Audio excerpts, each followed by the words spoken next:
आज की कहानी है एक ऐसे हॉस्पिटल की जहां अंधेरे में सिर्फ मौत का राज छुपा है। जहां के हर कमरे में एक कहानी बंद है और जिन्हें ये राज मालूम हुआ वो कभी वापस नहीं आए। तो चलो शुरू करते हैं ये सिलसिला।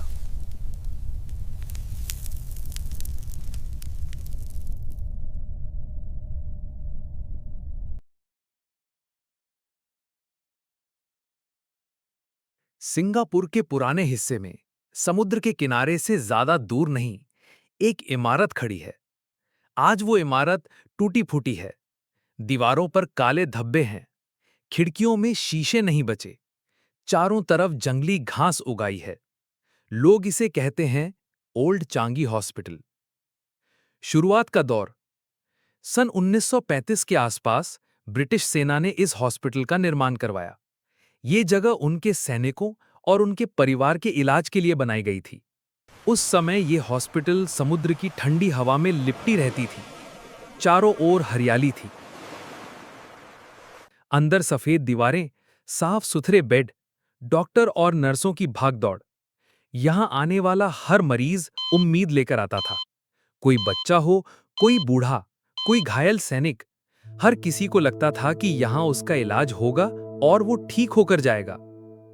दूसरे विश्व युद्ध की शुरुआत सन 1939। दुनिया के कई हिस्सों में युद्ध की आग जल चुकी थी। ब्रिटिश साम्राज्य उस समय सिंगापुर को अपने सबसे मजबूत ठिकानों में गिनता था। लेकिन 15 फरवरी 1942 को सब बदल गया। जापानी सेना ने अचानक हमला किया। तोपों के धमाके, गोलियों की आवाज, आसमान में धुआं भर गया। सड़कें खून से लाल हो गई। लोग चीखते हुए भाग रहे थे। कुछ ही दिनों में जापानी सेना ने पूरे शहर पर कब्जा कर लिया। चांगी हॉस्पिटल भी उनके हाथ में आ गया। जो जगह पहले इलाज और जिंदगी देने के लिए थी, अब वो मौत और दर्द का अड्डा बन गई। हॉस्पिटल का बदलता रूप, ब्रिटिश डॉक्टर और नर्सों को मार दिया गया या फिर कैदी बना लिया गया। हॉस्पिटल के कुछ हिस्सों को जेल में बदल दिया गया। जहां पहले मरीजों का इलाज होता था, वहां अब बंदियों को रखा जाता था। कुछ कमरे ऐसे थे जहां कैदियों से पूछताछ की जाती थी, लेकिन ये पूछताछ सिर्फ सवाल जवाब नहीं थी। रात के अंधेरे में कैदियों को इन कमरों में लाया जाता, उनसे जानकारी निकाली जाती, और अगर वो चुप रहते तो उन्हें ऐसे ऐसे दर्द दिए जाते जो सहना लगभग नामुमकिन था। दीवारों पर खून के निशान, फर्श पर पानी और खून का मिश्रण, एक अजीब सी गंध हर तरफ फैली रहती। कहते हैं कई लोग इन कमरों से वापस नहीं लौटे। यह सिलसिला महीनों तक चलता रहा। जापानी सेना ने चांगी हॉस्पिटल और उसके आसपास के पूरे इलाके को एक बड़ा कैंप बना दिया। हजारों कैदी यहां से गुजरे। कईयों की मौत यहीं हुई। जो लोग बचे, उन्होंने बाद में बताया कि यहां की चीखें और रोने की आवाजें रात के सन्नाटे में गूंजती थीं। 1945 में जापान ने आत्मसमर्पण कर दिया। जापानी सेना सिंगापुर से चली गई। ब्रिटिश सेना ने फिर से हॉस्पिटल को चालू करने की कोशिश की।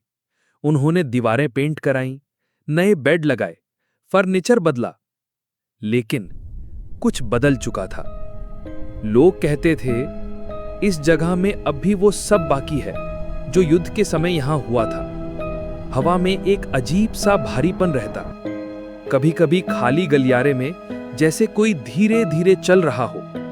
कुछ डॉक्टर और नर्स कहते उन्हें रात में किसी के रोने की आवाज सुनाई देती है। युद्ध खत्म हो गया था, लेकिन चांगी हॉस्पिटल का अंधेरा अभी बाकी था।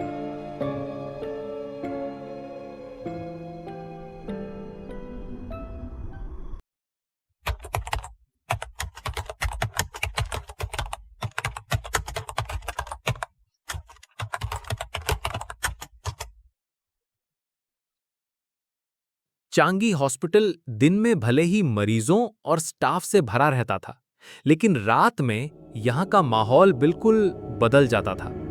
उस समय यहां एक नर्स काम करती थी, मैरी। मैरी ने कई साल हॉस्पिटल में गुजारे थे, लेकिन उसे रात की ड्यूटी ज्यादा दी जाती थी।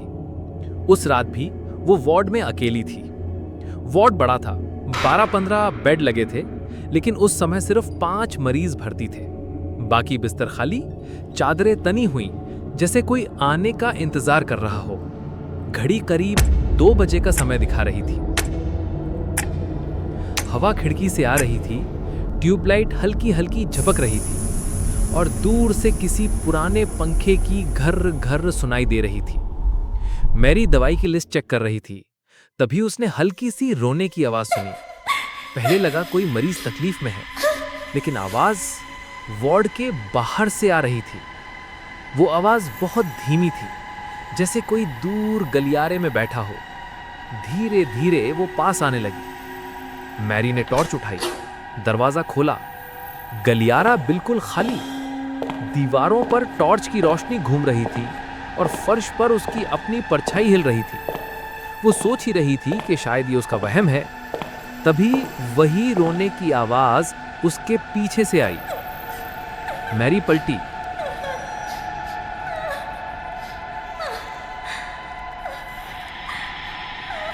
वार्ड के अंदर भी कोई नहीं था।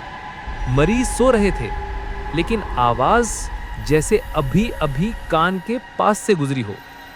यह सिर्फ मैरी के साथ नहीं हुआ था। कई स्टाफ ने सफेद कपड़े पहने एक नर्स को यहां देखा था।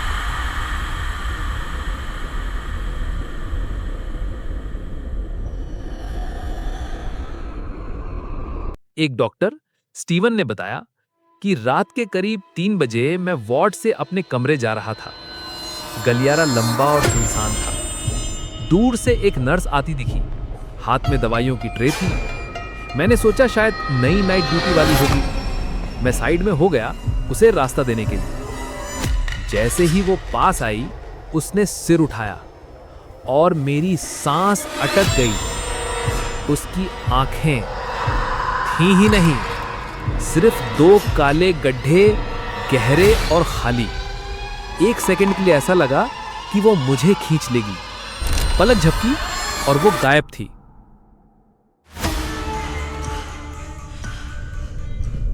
एक नाइट गार्ड फ्रांसिस की ड्यूटी हॉस्पिटल के बाहर के मैदान में थी। उसने बताया कि मैंने दूर एक आदमी को चलते देखा। उसने फौजी कपड़े पहने थे। भारी बूट की ठक ठक हो रही थी। जब वो करीब आया तो उसके कंधों पर सिर नहीं था। फिर भी मुझे साफ महसूस हुआ कि वो मुझे देख रहा है।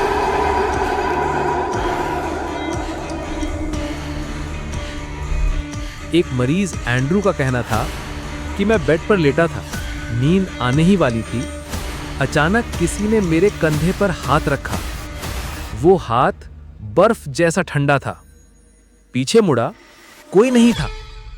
और फिर कान के पास एक ठंडी फुसफुसाहट आई, यहां से चले जाओ। इन घटनाओं के बाद मैरी नाइट शिफ्ट में अकेली वार्ड देखने से डरने लगी। वो कहती थी, ये इमारत खाली नहीं है, कोई यहां अब भी घूम रहा है, लेकिन वो इंसान नहीं है।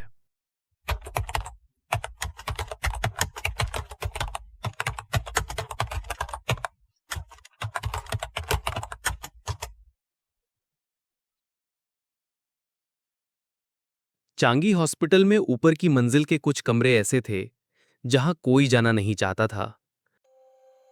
खास तौर पर तीसरी मंजिल का रूम नंबर 27 और 28। स्टाफ कहता था युद्ध के समय यहीं सबसे ज्यादा मौतें हुई थीं। कई लोगों ने सुना था कि वहां से फर्नीचर खिसकने की आवाज आती है।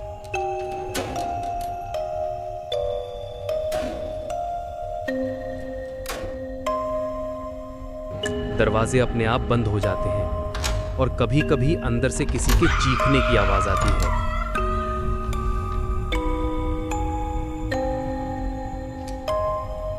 मरम्मत वाला मजदूर। 1990 के दशक के अंत में हॉस्पिटल की हालत बहुत खराब हो गई थी। एक दिन मरम्मत का काम चल रहा था। एक मजदूर जिसका नाम रमेश था, तीसरी मंजिल पर गया। उसके हाथ में औजार थे। रमेश ने वॉकी टॉकी पर नीचे वाले को कहा, मैं रूम 27 में जा रहा हूं, काम शुरू करता हूं। उसके बाद वो कभी वापस नहीं आया। उसके औजार वहीं पड़े मिले, लेकिन रमेश गायब था। नाइट गार्ड की ड्यूटी। हॉस्पिटल बंद होने से पहले की आखिरी रात थी। सिर्फ 2 गार्ड ड्यूटी पर थे। एक का नाम था जोसेफ, दूसरा था अली। रात के करीब 3 बजे अचानक बिजली चली गई।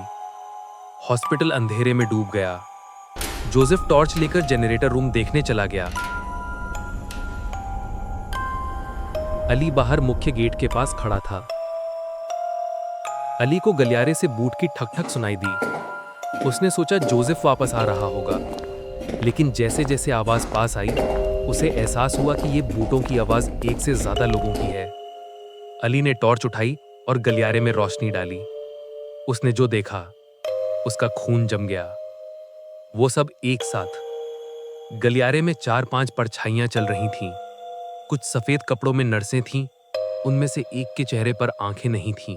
कुछ जापानी सैनिक थे, लेकिन उनके सिर नहीं थे। और फिर उन सबके बीच में खड़ी थी वही बिना आंखों वाली नर्स। वो धीरे धीरे अली की तरफ बढ़ने लगी। अली पीछे हटने लगा, लेकिन तभी किसी ने उसके कंधे पर ठंडा हाथ रखा। वो पलटा, वहां कोई नहीं था। अली जैसे तैसे भागकर हॉस्पिटल के बाहर आ गया और वहीं बेहोश हो गया। सुबह लोग आए तो उन्होंने उसे बाहर पड़े देखा, लेकिन जोसेफ कहीं नहीं मिला। जनरेटर रूम में सिर्फ उसकी टॉर्च पड़ी थी, जो अब भी जल रही थी।